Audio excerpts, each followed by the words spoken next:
You think women chase men who give them the most attention, but the truth is, the moment you became that man, you lost her. Let that land for a second. You have been operating on a completely backwards set of rules. You believed that if you showed up consistently, communicated openly, made yourself available, demonstrated your feelings clearly, and gave her every reason to feel chosen, that she would want you more. You did everything you were told to do. You were present. You were warm. You were honest.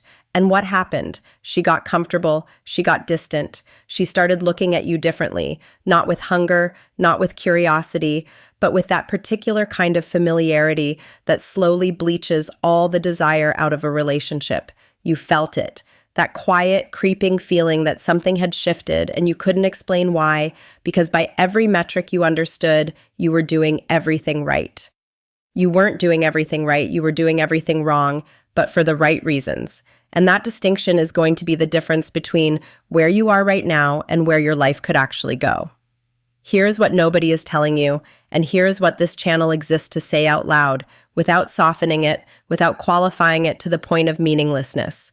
If you are the kind of man who needs a reminder that the truth serves you better than comfort does, hit subscribe right now. Not for me, for you. Because what I am about to walk you through is the kind of clarity that most men spend years, sometimes decades, stumbling toward on their own, and you do not have years to waste on confusion that already has an answer. Subscribe and make sure you keep coming back, because this is not a one-video education. This is a sustained excavation of the mindset that is keeping you stuck. Now let's get into it. Here's the thesis. Here is the thing I want you to hold on to through every word of what follows. Women do not chase men who need them. Women chase men who do not need them to be complete. That is it. That is the whole architecture.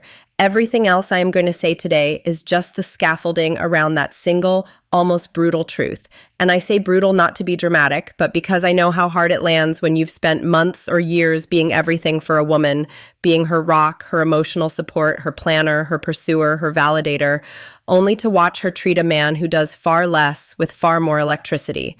That is not a cruelty specific to any one woman. That is a pattern, a deep, consistent, cross-cultural, cross-generational pattern. And patterns are not random. Patterns have roots. So let us dig. Let us start with the misconception, the one that was handed to you, probably early, probably by people who meant well. The misconception is this, that relationships are built on need, that love means being needed, that if a woman needs you, she will stay. If she needs you emotionally, practically, financially, if you are the central load-bearing wall of her world, then she will never leave, because where would she go? That is the belief that quietly runs a terrifying number of men's relationship strategies. And it feels logical because need is powerful. Need keeps people in contracts, in jobs, in situations they hate. Need is a form of leverage, and leverage should equal control, right? Wrong. There is a difference between someone who stays because they have to and someone who stays because they choose to. There is a difference between a woman who is with you because leaving would be painful and a woman who is with you because being with you is the thing she actively wants most. And here's the devastating part. Most men who run the need-based strategy, the constant availability strategy, the emotional overinvestment strategy, they tell themselves she is choosing them. They tell themselves this is love, but what they have built is not love. It is dependency architecture, and dependency is not desire. Dependency is inertia, and inertia eventually becomes resentment. That is called being her emotional landlord. She is renting space in your attention, in your validation, in your energy, and paying nothing in return because you never set a price, because you told yourself that real love does not ask for anything. And so you gave and gave and gave and called it strength, when what you were actually doing was evacuating yourself, emptying yourself in exchange for proximity, mistaking her presence for her want. Here is why it happens. Here is the root. Most men were taught, explicitly or by example, that masculine value is demonstrated through provision and sacrifice, that a good man gives, that a good man is patient, that a good man suppresses his own needs so that the people around him can be comfortable. These are not entirely wrong values. In the right context, with the right calibration, generosity and patience are genuine strengths. But there is a version of this teaching that goes too far. There is a version that says, Your own desires are dangerous. Your own needs are inconvenient. Your own boundaries are selfishness in disguise.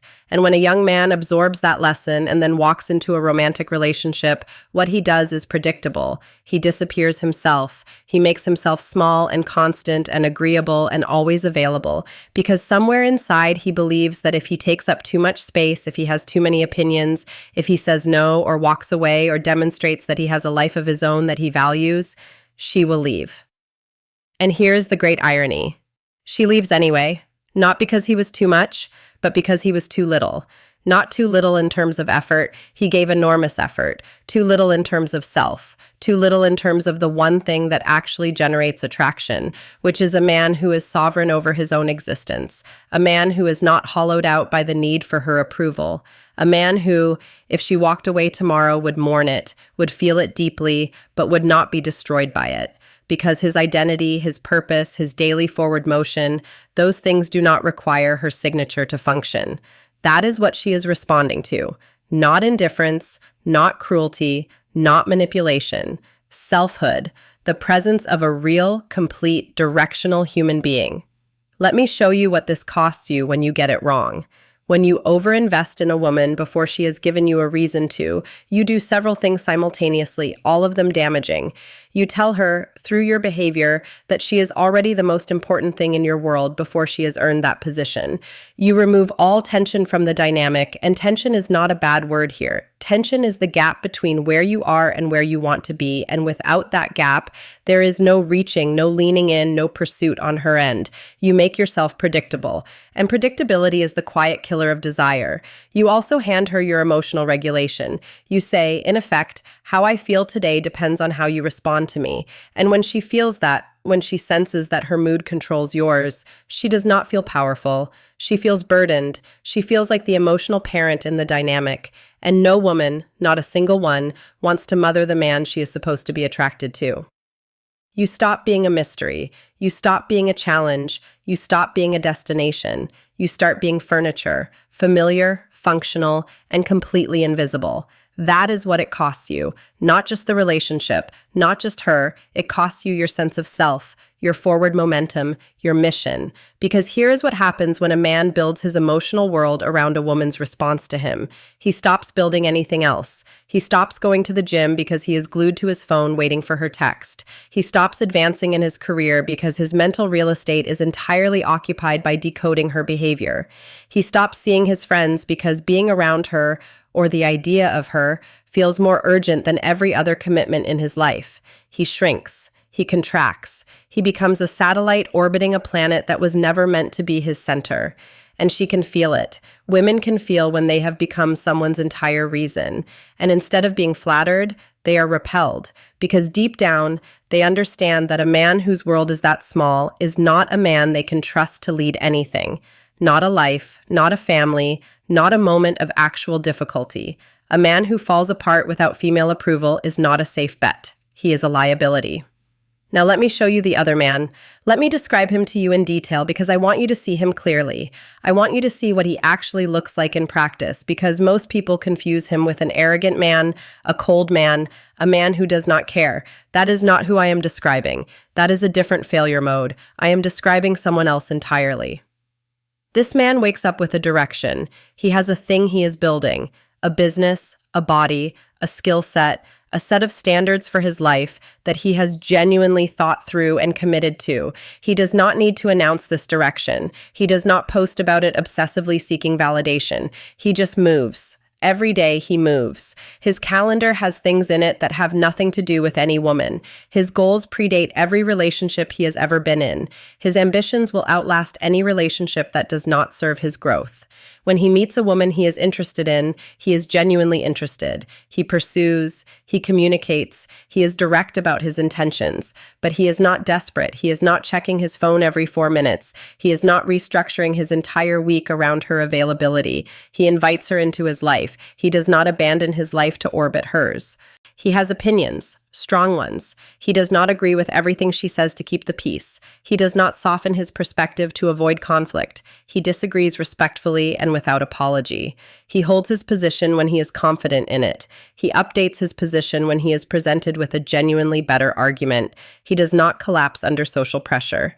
He has limits. He knows what he will accept and what he will not. And when a limit is crossed, he does not explode, he does not plead, he does not issue ultimatums in a desperate tone. He simply enforces. He steps back. He makes it clear through action rather than words that his time and energy are finite, that they are going toward things and people that deserve them, and that a pattern of disrespect does not have a permanent home in his world.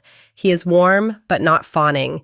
Generous but not self-erasing, present but not suffocating. He listens fully when he is engaged. He is genuinely curious about her, but his curiosity is not worship. He sees her as a real person with real flaws, not as a project to be won or a symbol to be acquired.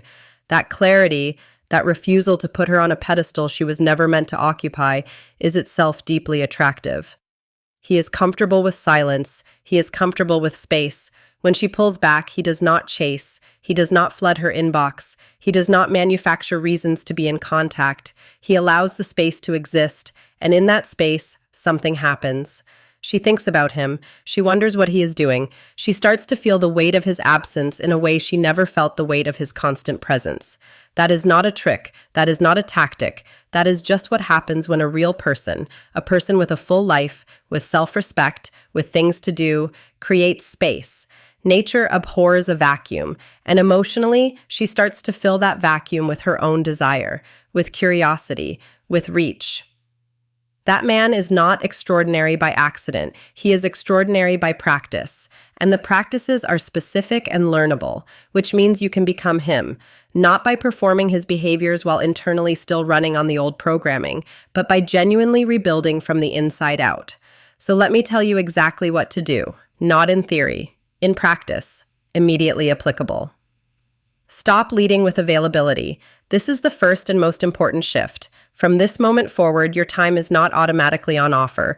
Your presence is not a default given to whoever requests it. When she asks if you are free, do not simply say yes. Check. Actually look at your life and decide if that time is better spent elsewhere. Sometimes it will be. Let it be. A man with a life does not rearrange it for every invitation. He evaluates. He sometimes declines. And each time he declines for a genuine reason, not to play games, but because his life has real structure and priority, he communicates that his time has value. Start protecting your mission with the same seriousness you have been protecting her comfort. Whatever it is you are supposed to be building, your career, your fitness, your education, a project, a vision for your future, that is not optional. That is the architecture of who you are becoming. No relationship, no woman, no short-term emotional comfort is worth dismantling that architecture for. Because without the architecture, you have nothing to offer. Not really, not sustainably. You cannot pour from an empty cup and you cannot lead from an empty life. Redirect your emotional investment inward before you direct it outward. Here's what this means. Before you send that text, before you make that call, before you reach across the space to pull her closer, ask yourself, am I doing this because I genuinely want to connect? Or am I doing this because I am anxious and I am using her response to regulate my emotional state? If the answer is anxiety, stop. Do not send the message. Do the thing that actually addresses the anxiety. Work out. Write. Call a friend who challenges you. Sit with the discomfort until it passes. Regulate yourself. That is not weakness. That is one of the most advanced forms of masculine discipline in existence. The ability to feel an emotional pull and not be a puppet on its string. Rebuild your social life with full seriousness. Your friendships, your brotherhood, your network of men who are also building and growing and holding each other accountable. These are not consolation prizes for when you are not with a woman. These are foundational. A man without deep, genuine male connection is a man without an anchor. He drifts toward whoever offers him the most warmth, and that desperation is felt instantly. Invest in your people. Invest in your community. Make yourself someone whose life is so full that a woman entering it is an addition, not a rescue. Stop over-explaining and over-justifying your choices to her. You do not owe her a full legal brief every time you make a decision about Your own life. You do not need to defend your decisions about how you spend your time. You can share them, invite her in, include her in your world, but you do not need her approval to take action in your own life. Over-explanation is a form of seeking permission. And a man who seeks permission for his own existence has already surrendered more than he realizes. Learn to be comfortable disappointing people. This is the hardest one, because somewhere in your development you learned that disappointing people was dangerous, that it meant withdrawal of love or conflict or abandonment, and so you became a man who overpromises, overgives, overaccommodates, and now you are exhausted and resentful, and she can feel both. Disappointment is information. When you are comfortable setting a limit that disappoints someone, you are communicating that you have limits, which means you have a self worth knowing, a self worth pursuing. Here's the reframe. Here's the shift in identity that I want you to walk away from this video carrying. You have been thinking of yourself as someone who needs to earn a woman's interest, as if you are, by default, not enough, and the relationship is a kind of ongoing audition where you must keep proving yourself or risk elimination. That framing is destroying you. It is not just making your relationships worse, it is making you less. It is creating a version of you that is fundamentally oriented toward external approval, and that version of you cannot lead, cannot create, cannot command respect, because he is always waiting for permission. The reframe is this: you are not an auditioner, you are a standard, you are the thing being evaluated. You are the man that a woman is trying to qualify herself for, not out of arrogance, not out of contempt for women, but out of self-knowledge, out of the understanding that you have spent real time building yourself, that you have real values, that you have real limits, that you are going somewhere in your life, and that the woman who joins that journey needs to be someone who can meet you there. You are the answer to your own life, not hers. When you operate from that frame, everything changes. The desperation disappears. The over-texting disappears. The constant need for reassurance disappears. The anxious monitoring of her behavior disappears, because her approval is no longer the fuel your engine runs on. Your purpose is, your standards are, your forward motion is. And she feels that. Instantly. She feels it in how you carry yourself, in how you respond to her, in how you do not flinch when she tests, and she will test, in how you smile when she pulls back instead of panicking, in how you hold your plans when she suddenly becomes available, in how you look her in the eye with real presence and real confidence and say, with your whole body, without a single word, I know who I am, I like who I am, and I am not adjusting myself to make you comfortable. That is the most attractive thing in the world. Not the six-pack, not the money, though both help, not the charm or the humor. Those are features. What I am describing is the foundation, the bedrock, the thing underneath all the features that makes a woman feel, viscerally, that she is in the presence of something real. And real is rare, which is exactly why it is worth everything you have to become it.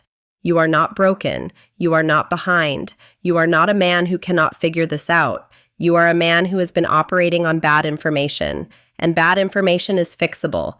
Right now, today, with everything I have given you in this video, you have enough to start making real changes. Not tomorrow, not after the next heartbreak. Now. One decision, one redirect, one moment where you choose your direction over your anxiety, your mission over your desperation, your self-respect over her temporary validation. That is all it takes to start. And starting is the only thing that matters right now. If this cracked something open for you, if something in here hit you somewhere true and specific, then you already know what to do. Hit subscribe. Because this channel is built for exactly the man you are becoming, not the man who already has it figured out. The man who is mid-construction, the man who is asking real questions, who is willing to hear hard answers, who is not looking for someone to confirm his comfortable delusions, but for someone to tell him the actual truth about how this works. Subscribe, and you are not just getting more videos, you are joining a specific kind of conversation, the kind that respects you enough to tell you what you need to hear instead of what is easy to say. Every video I make is built on that premise: truth over comfort, clarity over validation, growth over approval. And if you are watching this right now, you are already not average. Average men do not search for this kind of understanding.